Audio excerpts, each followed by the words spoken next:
what it was responsible for making it such a pandemic on the world. It was the Communist Party. They're the ones who covered it up. They're the ones who did. And when you say China virus, it kind of generically sounds like the country, or you maybe could even interpret it as the people or something like that. So I would much rather call it the Commie virus or the CCP virus.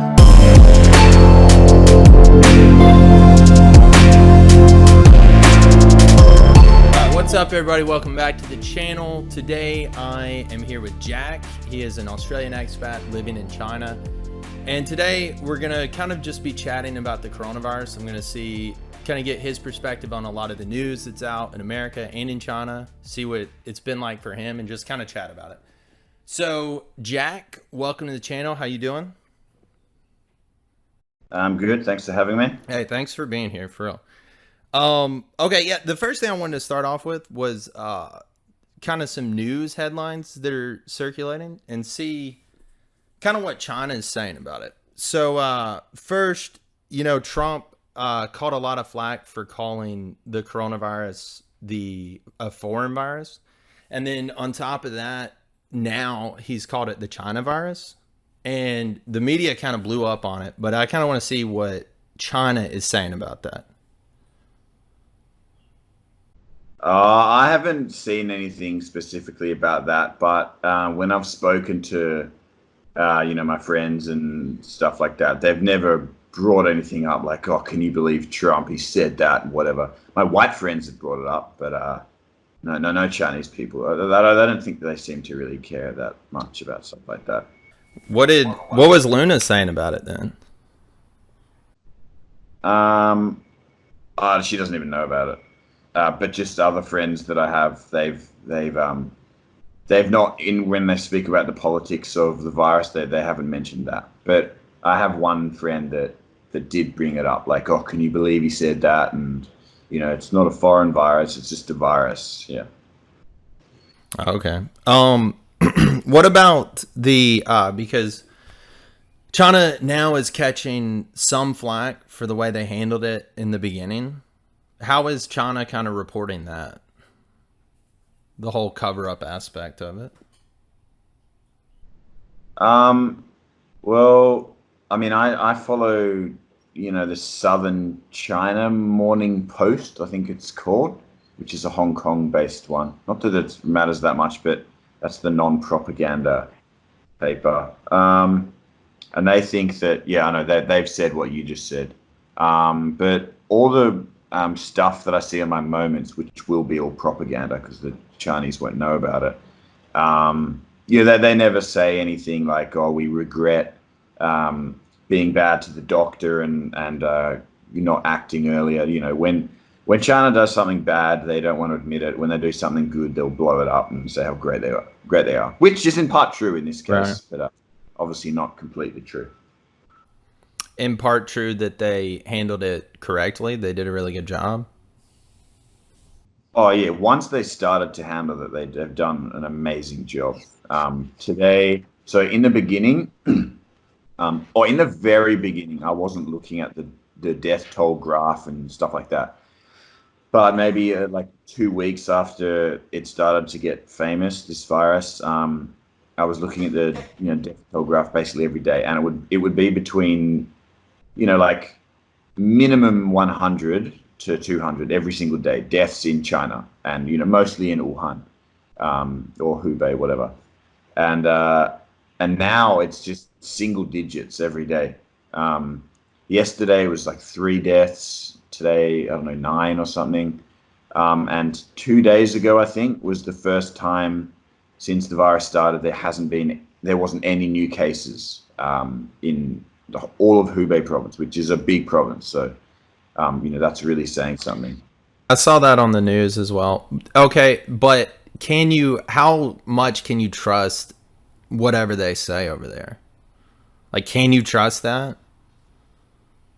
Because, I mean, we kind of know how they handled it in the beginning, which was because they ran tests early. I think it was late December. Scientists ran tests in Wuhan, and they found out that about the coronavirus. And then they sent that information to Beijing.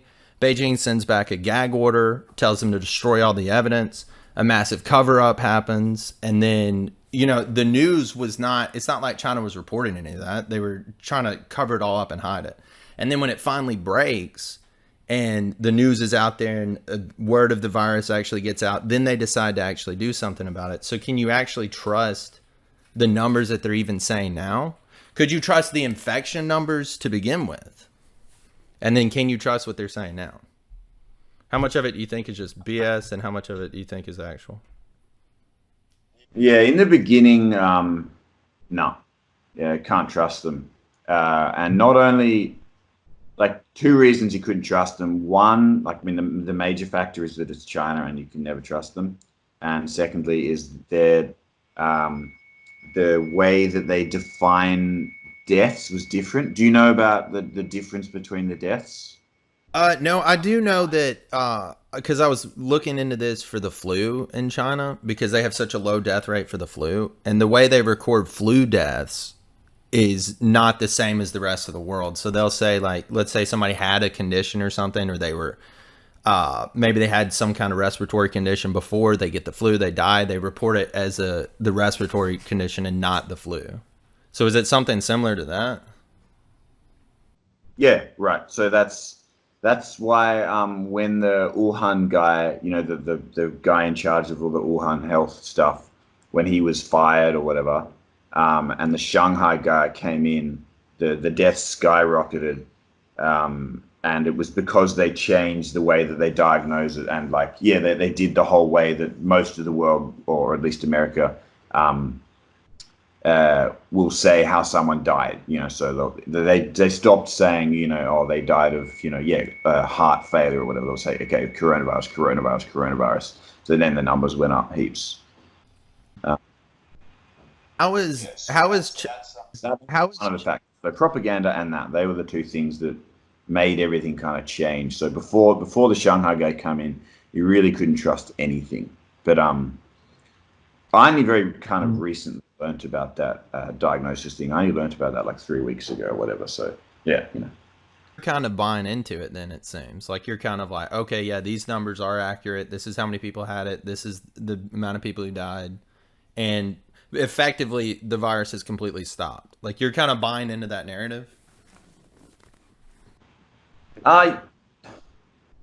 Narrative. I don't know if it's really well, I guess you could say it's a narrative, but I mean, like, yeah, in the beginning I couldn't trust it, but now I do, because in the beginning the WHO wasn't in China. Everything was just trusted to China's healthcare system or whatever. So then the WHO came in and got international recognition. And surely, I'm not certain, but I can't imagine you could keep numbers from the WHO. Surely they'd take control of it, and then Beijing and Wuhan, whatever, would have to start reporting all the real numbers. And combined with that, I think that once the rest of the world started getting it and they were reporting their numbers, that would have given more reason for China to say it. And also, especially now that Italy has more deaths, it's like, well, if China keeps getting deaths, I mean, does it matter? I mean, they don't lose any face from it. They're not the worst country in the world anymore. So yeah, I think now China wouldn't care. Like even if they have deaths and things, it doesn't make them lose face. The whole CCP thing, and they're so effective at their propaganda, is that they have to look good all the time.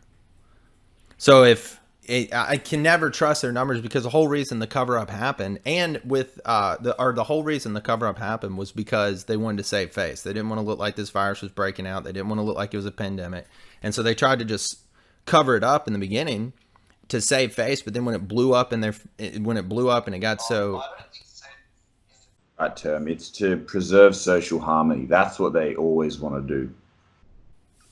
Yeah, because that's how they were able to actually arrest people too, is that preserving social harmony, wasn't it? Yeah. When in China there are these 12 words that you'll see everywhere, and one of them is harmony. Like there always are like billboards of like the 12 core values of the communist state of China and whatever. This is what we believe in. Yeah, like So when it says harmony, I'm assuming it's like referring to preserving social harmony. Right. So that clearly matters a lot. The fact that it's in the 12 words, you know. But going back, you said it would be hard to cover up things from the WHO, but there's a couple of questions with that. Is that one, we had officials from one of our health organizations over there, and they deliberately hid information from them. And then with the WHO, they're actually the second largest contributor to the WHO, and they were lying to them in the beginning about how it was contagious, how much the spread was, and things of that nature. And so I'm always reluctant to just buy whatever they're telling me, and to underestimate their ability to hide numbers, to fudge numbers, and to do things like that. So it's always hard for me. When you said they were, they're a contributor to the WHO? Is that what you just said? And yeah, right. When you say that, do you mean they provide information to them, or they give money? Oh, money. They're a big donator. I think they're the second largest donator behind the United States. Okay, well that doesn't surprise me at all. And the fact that you said that changes everything. And I have easily probably been brainwashed. And when I check the numbers every day, it's I might as well just be not looking at anything, I guess. I can't trust them. Maybe it's true, but could easily be not be. So yeah, so I mean, works on me, works on the Chinese people, the propaganda. So yeah, I mean, you know, if I don't have my VPN connecting, which it's very difficult to, I don't know all this stuff that you tell me, you know. Yeah, it's something out there. Something else. Wait, sorry, go ahead. There were some signs that made me think. There were some signs that made me think that the WHO was, you know, had some sort of, they were influenced by China. It's like, I think I saw some interview with, like, it was a panel of WHO people, and then there was, you know, the journalists and stuff asking questions, and they said something like, oh, you know, how do you think, what do you think about China dealing with this in the very beginning? You know, isn't it bad what they did about covering it up and whatever? And then the WHO guy just replied with something like, oh, you know, well, I don't know much about that, but, you know, like, I'd want to say that the way that China's been handling this pandemic is amazing. You know, they've been taking great steps, and other countries need to be similar, blah, blah, blah, blah, blah. Right. So it's like, you know, he must have been, you know. The WHO too, as well. I saw where they were praising China for their response and saying that China actually bought time for the rest of the world, and that we should be thanking China. But I saw a study the other day that the spread of the virus, the effect of the virus would have been 95% less of a pandemic on the world. Like, the effect of the virus would have been 95% less extreme had they not tried to cover it up. Like, as soon as I got the information, if they had been transparent and tried to start then fighting it, the effects of it would have actually been 95% reduced. Which is incredible, because here on one hand you have the WHO basically thanking them and talking to the world, telling the world that they've done such a great job. But then on the other hand, you see a study like that, and it's like, should we, or should we be holding them accountable? I mean, yeah, whenever I turn on the news, every single time I see someone talk about China, they never talk about how it's bad. It's just like their response is great. The response is great, you know. The only person I've seen that disses China is Tucker Carlson, and I guess Trump as well. The fact that he has the guts, I think it's very intentional. The fact that he's calling it the China virus, he's just like saying, "You China, I'm not scared of you." China virus. You know? Right. The thing about the China virus, like calling it the China virus, I would much rather call it, and I call it the Commie virus. Because I think it's much more accurate of a statement to call out what it was responsible for making it such a pandemic on the world. It was the Communist Party. They're the ones who covered it up. They're the ones who did. And when you say China virus, it kind of generically sounds like the country, or you maybe could even interpret it as the people or something like that. So I would much rather call it the Commie virus or the CCP virus. But yeah, another thing about that I did want to mention about Trump calling it the China virus. It was kind of, or not kind of, but it was in response to China actually reporting that the virus was not from China, and that in fact American soldiers had given the virus to China. They were propagating that news out there. And so Trump's response was, no, that's wrong. I'm going to start calling it what it is. It's the China virus. This is where it came from. So I think there's been a little bit of unfair media, even in the West, on Trump for that in particular. But have you seen news about that in China where they say it didn't come from Wuhan, or it came from the United States military planted it? Oh, it's like, so when I open my WeChat, and it has the news section and stuff, and when I open my Baidu, it'll have the little suggested articles. Do you know what Baidu is? I assume yes. Yeah, but I don't have one. Yeah, it's the Google of China. You don't need a VPN to connect to it. Anyway, so when it comes up, you'll have a whole bunch of articles down, and there's always like a picture of Trump going, in the thumbnail or whatever. It's always bad news. Trump. I don't want to read it because I love Trump, and I don't like hearing about that stuff. And but I read a few articles, and it's just it's stuff like America caused this virus and they intentionally brought it here, and things like that. And I would look at the author, and I thought, I just wanted to see, is this like an official government source or just some idiot or whatever? And I looked down, and it always just looked like some random. It didn't look like anything official. And then I was speaking to Luna and stuff, and some of my friends, and in the beginning they were like, oh, that's just randoms. But then later on they were like, oh no, it is actually the government that's putting that information out there. And I just couldn't believe that the government has that they're so irresponsible, and the fact that they're just so okay to lie, stuff like that. I mean, really, America to be the enemy. They want everyone to dislike it. Right. Who told me about that? She was like, yeah, Trump called it the China virus. I was like, what are you talking about? I was like, no, he didn't. Because at this point, I'd only heard that he called it a foreign virus. And so I went and researched, and I was like, dang, he did call it the China virus. I was like, that's kind of intense. But what she failed to mention was that it was a retaliation for China holding America responsible for this pandemic, which is so insulting. I mean, so much more insulting. It's so much more insulting when you're making allegations that the United States was the cause of the worst pandemic of our lifetime. Those allegations are very insulting, and actually kind of made me mad when I heard it. I was like, no way. How are they getting off with that? Yeah. I'm sure. Was that a Chinese article that she read? Yeah. It was coming from the state-run media. Right, yeah, of course they're not going to say the next bit that you just said. So, yeah. I mean, they're good at brainwashing, And even our news, you'll see it a lot in the West, but it is that they'll give you a headline and then an article, but they'll purposely leave out certain details. So instead of being like even in the West, if you have lefty media putting out that article, they're going to leave out all the stuff about China actually putting the blame on the United States, and that being why the president said what he did.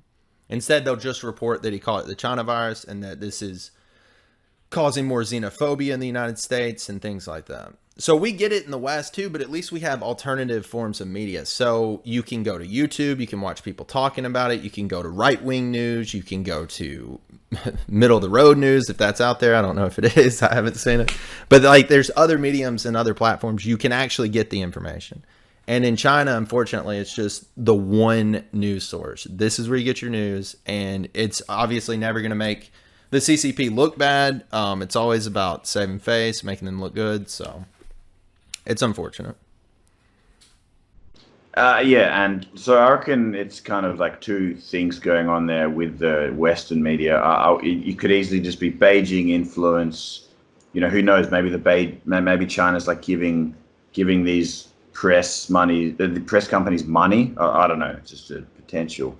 Or maybe there's like a Chinese boss or something up top, and he doesn't want to say bad stuff about China, and yeah, and then it's a combination of just lefties just loving to hate America and everywhere else, and Trump sucks and whatever. So it's just Yeah, I think it's more that than them on it. Another thing, a friend of mine in Shanghai, because I have some friends in China too, and every now and again I'll check in and be like, hey, what's the word in China? Like, what's going on?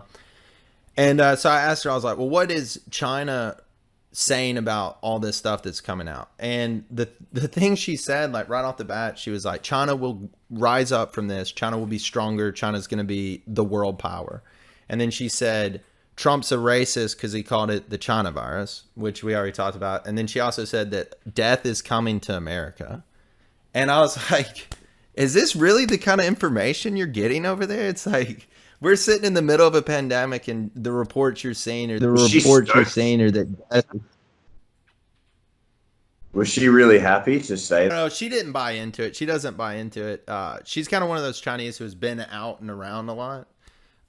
So she was telling me she doesn't buy into it, but she does have a lot of nationalism too. But I just hearing that that's kind of the things that are being reported, I mean, my first response was just anger, but I tried to pump the brakes a little bit. But yeah, have you seen anything like that? Like America's handling this so poorly, they're not equipped. This is gonna kill America. Anything like that? So these are news articles, I assume you're talking about. Have you seen any news around like that, or people talking about it?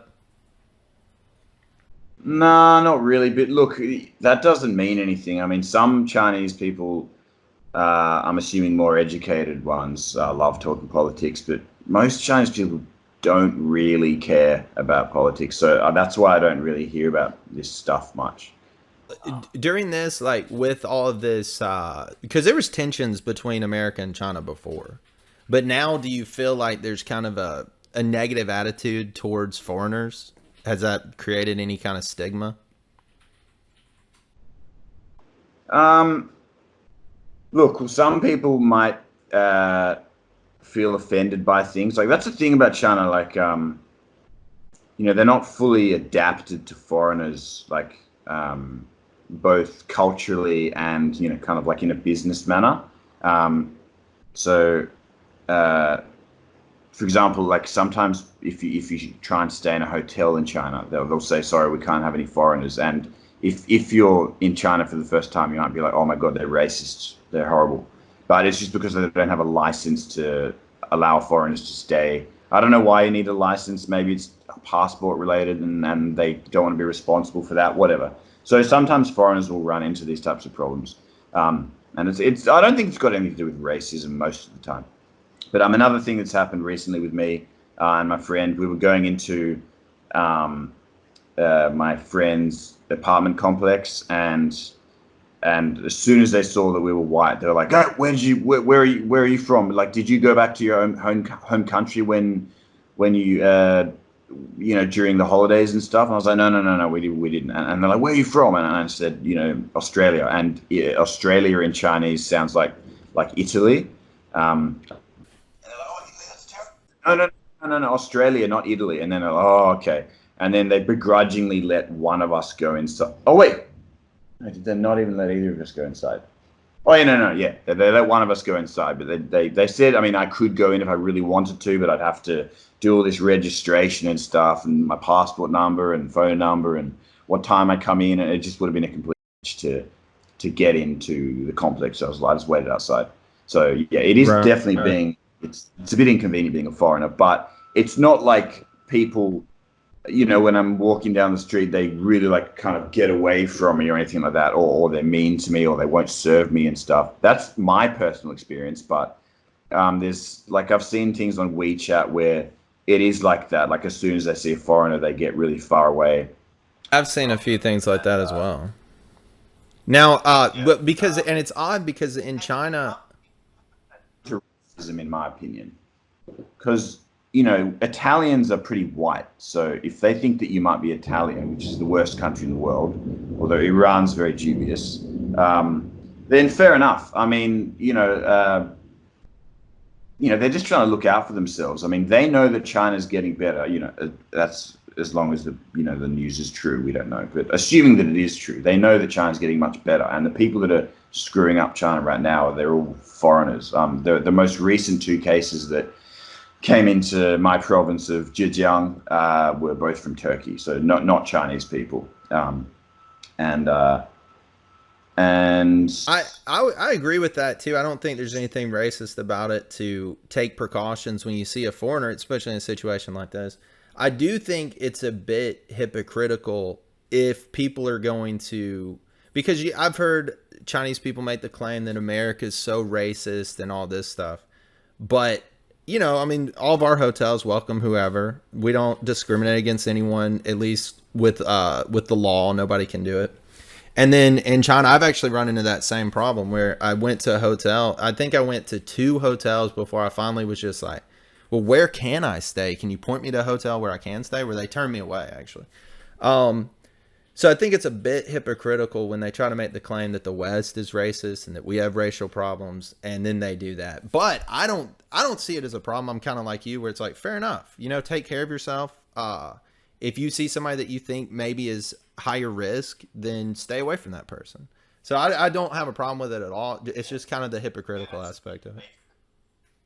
It's better to be fucking racist than bloody get the virus, So that's another thing too. Is over there, do you hear anything? Because in the West, when you call it China virus or even coronavirus, I think you weren't supposed to use. You're supposed to call it COVID-19. And the Wuhan virus. We weren't supposed to call it the Wuhan virus. But in the beginning, wasn't it China who called it the Wuhan Feiyan? Weren't they the ones who named it? Wuhan pneumonia? Oh, maybe at the very beginning, but it hasn't been called out for a long time. So I don't know. That's another thing where it's like we're so sensitive in the West to what you name something. Don't be offensive. And it's like in China, they were initially calling it that. Plus, another thing, I mean, it took so bloody long to come up with a name for it. It took them like 2 months to come up with a name, and then they come up with that name, COVID-19. Like SARS is nice, it's just a word. But COVID-19, no one's going to say that, and it took way too long. So, okay. So what's the deal? Where does coronavirus come from? Why was coronavirus a thing? Coronavirus is a type of viruses. So it's just a type of virus that will cause respiratory problems, and it might relate to the structure of the virus as well. But I know that one characteristic is that it has to be a type of respiratory virus for it to be called a coronavirus. Okay, well, real quick, I guess I kind of want to take it back to the beginning of the virus and hear kind of your story on the outbreak of it. So when you started hearing news, the precautions that were taken where you were, because you're in Hangzhou right now. Yeah. Yeah, so kind of what was going on in Hangzhou? Yeah, once it started getting, okay, this is a serious thing. That would have been like 2 months-ish ago, I think. About 2 months ago. It was like, so I predicted this was going to happen as well. So what happened was, so my holidays had just started. And I went to my, fiance's town, which is, like 45 minutes drive from Hangzhou. And it's just a very small town. And that was a very safe place. There was no incidents there were no cases of coronavirus there yet. And I predicted that Hangzhou was going to get really bad, and it did. And so what happened when Hangzhou was on lockdown was, every second day, one person could go out and get groceries, and there'd be a time frame. You would be given like maybe 4 hours to go outside in the day, and so you have to sign a little piece of paper. so you can't, go out more than once every second day. And when you do, you'd have to, when you come back into your complex, they'd scan your forehead or whatever with a temperature gun. And also you'd have to show your health code, which is just like a thing that's red, orange, or green. I don't know what orange means, but if it's red, that means that you've been to Wuhan. So if you have a red one, you can't get in anywhere. Or if you do, they'll probably ask you heaps of questions before they let you get in anywhere. But because I've been in Hangzhou the whole time, mine was always green, so it's easy for me to get into places as long as everything's safe. But that's kind of a progression. But what happened was, so that was the case at the very beginning. I was because I stayed in that little town, I could go out and roam the street a bit more because it was safer. There was one bit though where I roamed too far out of the street, and some China, because it's a village, there are no foreigners there. It's not like people are going there and teaching English. They saw me and they're like, well, this guy's obviously not from around here. And they assumed I couldn't speak Chinese, so they didn't go up to me and talk to me. And then they just reported me. And then a whole bunch of volunteers came knocking on doors until they finally found where I was staying. And then my girlfriend said, come back now, people are looking for you. So I came back, and then they said, okay, write your name and your passport number down. And then they did the scan thing, and they said, okay, that's fine. We know that you're staying with someone. Just don't go out so far again. So after that, all I could really do was just, go, within 50 meters of the house, and that's it. Yeah. But yeah, meanwhile, in Hangzhou, you had to stay in your house. You couldn't go out and roam around like I could. And it is kind of impressive how the citizens of China responded to this. Immediately just fall in the line, follow all the rules, wear the mask, social distancing. Everybody, it seemed like, was just following everything to the T. Even that wasn't even police that came by. That's just people in the neighborhood came by and got you. Yeah. So what would have happened is, so they had the volunteers first, and then if the volunteers couldn't find me or whatever, then the police would have been informed. But yeah, it's cool that the police weren't the first line of defense. It makes the police have less work, and also it makes it less intense. If police come up to me, it's a bit more it's a bit scarier and seems way more serious than it actually is. And right. I think it's good that volunteers involved. And my friend also, she at the very beginning of the virus, when it was still possible to get out of Wuhan. So because there was I don't know, a 5-day period where the people knew about the virus, and then it got locked down after that. So in that 5-day period at the very beginning, I think it was 5 days, I'm not positive, but it wasn't very long. The Wuhan person went to my friend's complex, and my friend had spoken to that person before and knew that she was from Wuhan, and because she didn't want her infecting the whole complex, she dobbed her in to the authorities, and then the authorities took her back to Wuhan. And I don't know if that stage the law was in place, but now the law is in, or maybe not now, because it's at a very strange time right now. Everything's kind of getting much better. So I don't know the laws now, but there certainly for a long time, if you escaped Wuhan and police caught you, you would go to jail for 3 months. And also at that same time, if you reported somebody from Wuhan, you'd get, I think, 1,000 kwai reward for it. So, so I don't know if she got the reward. She didn't tell me, but that's what happened. So, that person couldn't stay in the apartment. She had to go back.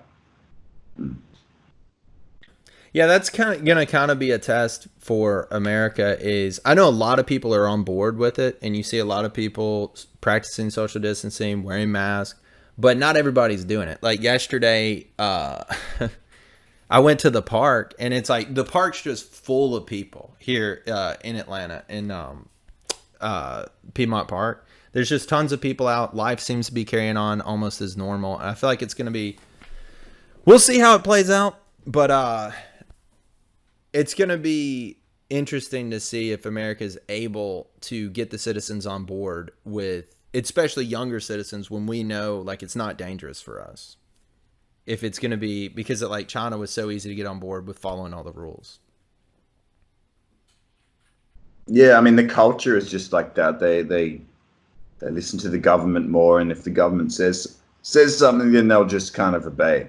And that's a good thing and a bad thing. I think it's more of a good thing in this circumstance. The way the West is being isn't good. Australia is being pathetic as well. Probably worse than America. I mean, no one's wearing masks.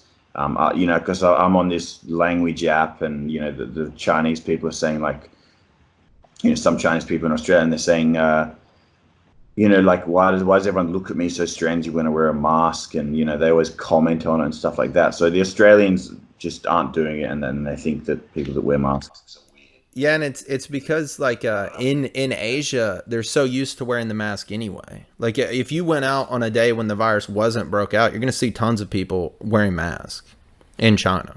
Like it's a smoggy day, people are wearing it anyway. It's just it's become part of everyday life, which is why maybe Taiwan was so effective, or maybe a reason Taiwan was so effective, because it's kind of a culture thing there too, that everybody got on board with it really early. Everybody started practicing the social distancing, taking temperatures, wearing masks, washing hands a lot. And Taiwan's really probably one of the safest countries in the world to be in right now because of that. They've able to contain it so well.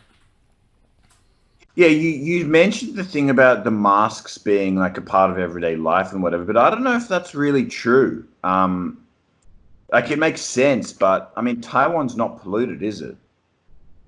Even in Taiwan, you'll see people wearing masks. All over Asia, you'll see people wearing masks. Now, it's not like, okay, for instance, like in America, if any day of the year, if you saw somebody wearing a mask, you would notice it because you'd be like, oh, that's weird. But anywhere in Asia, like Japan, you see somebody wearing a mask, it doesn't even register in your head. Taiwan, it doesn't even register. China definitely doesn't register. Huh? Japan's not polluted either. Sorry if I'm very ignorant, but I just assumed. Actually, okay, Japan, I may have misspoke with Japan, but I'm pretty sure they do wear a mask in Japan. It may be a style thing in Japan. But anyway, it's just kind of like an Asian thing. Like if you're somewhere in Southeast Asia, China, or somewhere over there, and you see somebody wearing a mask, for me, it never even registers. Like I don't even really notice it anymore.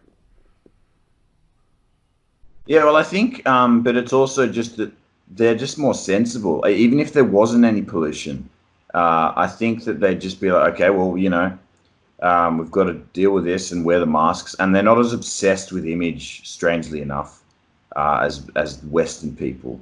And maybe that they can understand the concept of something like an epidemic more. It's hard to know, but I just feel that Western people are obsessed with their image. I mean, hipsters are evident of that. I think the more information that comes out about the Commie virus, I feel like it's not as damning as we thought it was. Like the death rates are much lower than what we thought it was, because initially, you only had people with extreme symptoms come in, and so you were testing people who had harsh conditions, and of those there was like a really high death rate. But when you look at it now, the more people that are tested, the more people who have it, the death rate is actually much smaller than initially we thought it was. Because initially we were thinking it was 3-4%. And then now it looks like in people my age, your age, it's somewhere in like the 0.2% or something like that. Closer to flu numbers. I think the biggest problem with this thing is going to be how contagious it is. Because I think the numbers they're throwing around was it's much more contagious than your average flu. And, the flu, we've got kind of a system set up for the flu. We know what's coming every year. We know how many people roughly will be infected by it. And so you kind of have a plan for fighting the flu. But this, brand new, you don't know how to fight it. You don't have a vaccine for it. You don't have an effective way of treating it. And it kind of, that's kind of what makes it so much more scary. Yeah. Yeah, the R0 rate, the rate in which how many people are infected while you have it is 3. And I think SARS was just like 1 or something. The fatality rate of SARS was like 10%, so that was scary. But it was just like 1, and the flu is like 0.9 or something. The standard flu is 0.9, so the flu will just kind of naturally just die off. But this, if you've seen the Right. graph of the coronavirus, it's just going like it just start out like that, and then it's just like boom, like that. Exponential growth. I remember, no, not even exponential, like quicker than that. Because it was like, because in the beginning it was like this. So if it was exponential, it would kind of be like whoa, like that. But this was just boom, you know. Well, I think that's too because you can be 2 weeks behind on it. Like I could have it right now and be a week in and still showing no symptoms. So I could have spread it to people at the park. I could spread it to Nathan. Nathan goes to work. Now he's spreading it to people because you're potentially 2 weeks behind on catching it. Like finding out who had it, who transmitted it where, because they can be asymptomatic. Okay, one more question for you, Jack. So, when all this was coming out, you had the opportunity to go back to Australia, did you not? So what kind of made you make the ultimate decision to stay in China versus kind of fleeing to Australia, where at the time, China was the most dangerous place to be. Nobody wanted to be in China. They were closing off travel to China, and it was like almost like anywhere else was where you wanted to be and not there. So what made you stay? Well, there were lots of reasons. The number one reason was that I was just worried that, I'd go to Australia and then my job would say, oh, okay, the schools are starting again now. We need you. And then I'd be like, oh, well, I'm in Australia, so can you just like hold on? And then I'll buy a ticket and then come back. And then I'd have to maybe self-isolate for 2 weeks, who knows? And then they'd just be like, oh my God. And then maybe I'd get fired, who knows? So that was a big worry. And also, if I went to Australia, because if you're Chinese and you want to go to another country, barring maybe 5 countries, you have to have 50,000 kwai to get out of the country. And, I do have that amount of money, but, it's kind of annoying and you have to process a visa and stuff. So basically, if I went to Australia, Luna would have had to deal with all that nonsense. And, so that's annoying. And then another thing was like, if I just went by myself and she didn't come, she's pregnant. So that makes me feel like, oh, I'm leaving her all alone when she's, throwing up all the time and whatever because of morning sickness and stuff. But also a huge factor was like, I predicted this ages ago that China would end up being the safest country because their control methods are so good. And now it's certainly looking like it is pretty much going to be the safest countries to be in. And so that was a huge reason as well. So I'm definitely glad that I stayed in China and didn't go to Australia, because now Australia's just getting worse and worse and worse, and they're closing their borders. And there's this little island, down from Australia called Tasmania. I never know how many people know that place, but even that is like blocking its borders to the mainland Australia. So even Australians can't get into that state. So that's pretty crazy. My mum lives down there because I said to her, oh, there's a chance that I might have to go back to Australia, because if the schools don't start before my contract runs out in June, then I won't be able to renew my visa and stuff like this, because, if the schools still haven't started, then obviously no school will want to employ anyone, so they won't give me a visa. So it's just like, I've got to go back to Australia. And then she was like, well, if you come back to Australia, all the borders are closed, so you won't be able to come to mine and stay for free. You'll have to stay in Sydney or something like that. And it's just like, oh, it's a terrible situation. So I hope that the schools open before June, basically, and people start needing teachers and I can get my visa extended and whatever. Yeah. Are you back at work now?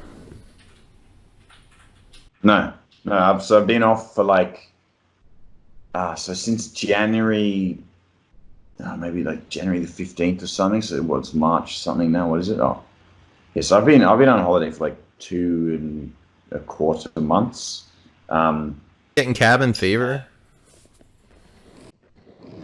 Oh no, because I can go out. So nah, and I'm not a workaholic, so I'm stoked to not be working. I'm still getting money, so. That's kind of how I am right now. Like, the airlines are really taking the worst of this right now, I feel like. Besides maybe cruise lines. Cruise lines may be taking it worse. But I'm probably not going to work for at least 4 months. So I feel you. I'm kind of taking the opportunity. I'm going to do some other stuff, though. Yeah, I mean, Can't continue in America because you can make heaps of documentaries. You know, it's like so much stuff you can do. As long as you got hobbies, you'll be fine. You know, I've just been playing badminton, Chinese, learning to draw. You know, I've never been bored. You know, I've never had cabin fever. Simpletons will have cabin fever. wait, simpletons? What did you say? Yeah, simpletons. Just people with no hobbies. You know, if all you do is like play video games and just eat, and yeah, you're screwed basically. Yeah. Yeah, I agree. What else? What else? What else? Yeah, I guess that's it, man. We ran a little bit long, so I guess we'll cut it off here. Yeah. But hey, I appreciate you talking. Thanks for coming on. Yeah, thanks for having me. Absolutely, man. All right, everybody, thanks for watching. If you liked that video, be sure to leave a like. If you have any questions, leave them in the comments section. And if you want to see more content like interviews or travel videos on different locations, please hit that subscribe button for more of that. And with most of my videos, I like to end them with a Bible verse. So today, I'm going to give you one from 2 Chronicles 7, verse 14. And my people who are called by my name humble themselves and pray and seek my face and turn from their wicked ways, then I will hear from heaven and forgive their sin and will heal their land. So anyway, that's it, guys. Thanks for watching, and I'll see you on the next one. God bless.